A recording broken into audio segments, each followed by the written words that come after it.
का हिसाब होगा लेकर हम संसद के बाहर खड़े हैं विजय चौक पर और पिछले लगभग 80 घंटे से ज्यादा हो गए हैं हमारी ये महा कवरेज जारी है। सवाल महिला आरक्षण विधेयक को लेकर है जो लोकसभा से पास हो चुका है। उम्मीद है आज राज्यसभा से भी पास हो जाएगा, लेकिन ये धरातल पर कब उतरेगा ये एक बड़ा सवाल है। दूसरा सवाल यहां पर यह है कि इसमें ओबीसी का पेंच है, कोटे के अंदर कोटा। और तीसरा बड़ा सवाल उठा दिया है असदुद्दीन ओवैसी ने, जिन्होंने कल इसके विरोध में मतदान किया था। 454 बनाम 2 विरोध में वोट पड़े। उनका कहना है ये एंटी मुस्लिम बिल है क्योंकि इससे मुस्लिम महिलाओं का कोई भला होने वाला नहीं है। जब तक उनको इस महिला आरक्षण विधेयक के कोटे के अंदर हिस्सेदारी नहीं दी जाती तब तक इसका कोई मतलब नहीं है। 2-3 अहम सवाल है यहां पर।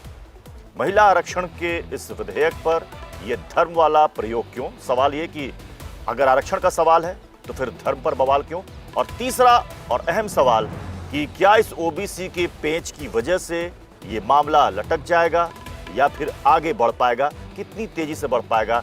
कभी सुलझ पाएगा या नहीं सुलझ पाएगा? हमारे साथ 4 खास मेहमान इस वक्त हमें ज्वाइन कर चुके हैं। रेखा गुप्ता जी हैं, बीजेपी के प्रवक्ता, अभिनव थापर हैं, कांग्रेस के प्रवक्ता, मेरी दाहिने ओर हैं प्रियंका राणा जी, सोशल एक्टिविस्ट हैं, हमारे साथ हैं सैयद जवाद साहब, पॉलिटिकल एनालिस्ट हैं।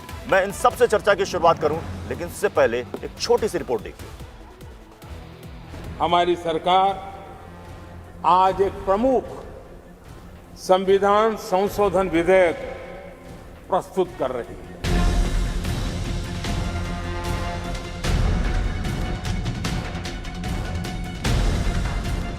कास्ट सेंसस कराकर schedule caste, schedule tribe, OBCs की महिलाओं के आरक्षण की व्यवस्था की गई।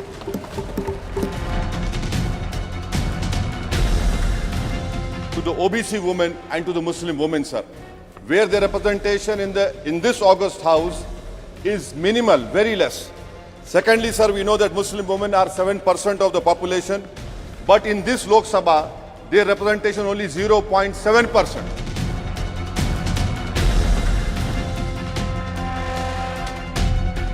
कि पिछड़ा वर्ग महिला तथा अल्पसंख्यक महिला को भी इसमें सम्मिलित किया जाए, इसमें उनको आरक्षण दिया जाए। जब आप कानून ला रहे हैं जिनके लिए अब उन्हीं को नहीं देंगे कि ओबीसी को और मुस्लिम महिला को नहीं देंगे, इसलिए हम उनके खिलाफ वोट दिए ताकि कम से कम मालूम हो सके कि भाई ये 2 एमपीज थे जो ओबीसी महिला के लिए और मुस्लिम महिला के लिए उनके इंक्लूजन के लिए लड़ रहे थे।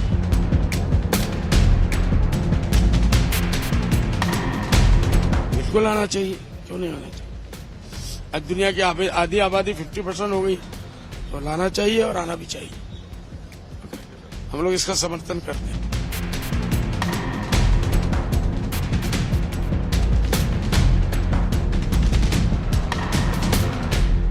कि संविधान में धर्म के आधार पर आरक्षण वर्जित है।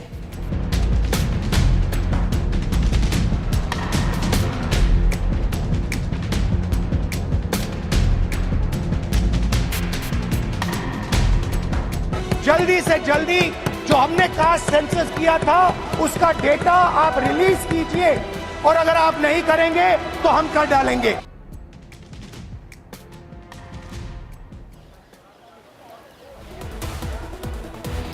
तो आपने सबकी प्रतिक्रियाएं देखी, सभी पार्टियों की, क्या क्या कहा गया। रेखा गुप्ता जी से मैं शुरुआत करना चाहूंगा। रेखा गुप्ता जी, बहुत अच्छी बात है, बहुत खुशी की बात है, जिसका लंबे अरसे से इंतजार था वो आज इंतजार खत्म होता दिख रहा है, लेकिन अभी ये इंतजार